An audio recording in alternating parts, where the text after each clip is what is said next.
Hi guys. நான் இப்போ சொல்ல வர்றது என்னென்னா, என்றைக்குமே நம்ம மற்றவன் பேச்சை கேட்டுட்டு தான் அலையிறோம். பெற்றவன் பேச்சை கேட்குறது கிடையாது. மற்றவனை விட பெற்றவன் தான் நம்ம புள்ள நல்லா இருக்கட்டும்னு நினைப்பான். ஆனால் அவன் பேச்சு நம்ம கேட்க மாட்டோம். தாய் தகப்பனை கஷ்டப்படுத்தாதீங்க. வயோதிகத்தில் அவங்களுக்கு தேவையான உபகாரங்களை செய்யுங்க. அவங்க மனசுக்கு பிடிச்ச மாதிரி நடந்துக்காங்க. சாமியார்கிட்ட போயிட்டு சாமி நான் நல்லா இருக்கணும்ன்ட்டு அவர்கிட்ட போயிட்டு ஏகப்பட்ட ரூபா போடுறீங்க. நிறைய ரூபாலாம் பெற்றவங்களுக்கு போட வேண்டாம். அவங்களுக்கு பிடிச்சதை வாங்கி கொடுங்க. அவங்கள நல்லா பார்த்துக்காங்க.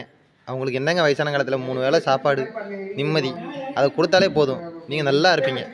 அதே மாதிரி லைஃப்பை பற்றி யோசிக்கிறேன்ட்டு நீங்கள் ஒய்ஃபை ரொம்ப கஷ்டப்படுத்திடுறீங்க. லைஃப்பை விட்டுருங்க. ஒய்ஃபும் முதல்ல நீங்கள் சந்தோஷப்படுத்துங்க. அதுக்கப்புறம் லைஃப் ஆட்டோமேட்டிக்காக சாதாரணமாகவே அழகாக மாறிடும். லைஃப்பை கொண்டு போகிறது கஷ்டம்தான். நீங்கள் ஒய்ஃபை சந்தோஷப்படுத்திட்டு லைஃப்பை கொண்டு போனீங்கன்னா, அது இந்த நஷ்டத்துலேயும் ஒரு சின்ன ஒரு லாபம். அந்த மாதிரி ஒரு இஷ்டமாக நீங்கள் அந்த வாழ்க்கையை கொண்டு போவீங்க. காமெடி பீஸ் தான், ஏதோ உளறானு நினைக்காதீங்க. ஏதோ விஷயம் இருக்குது.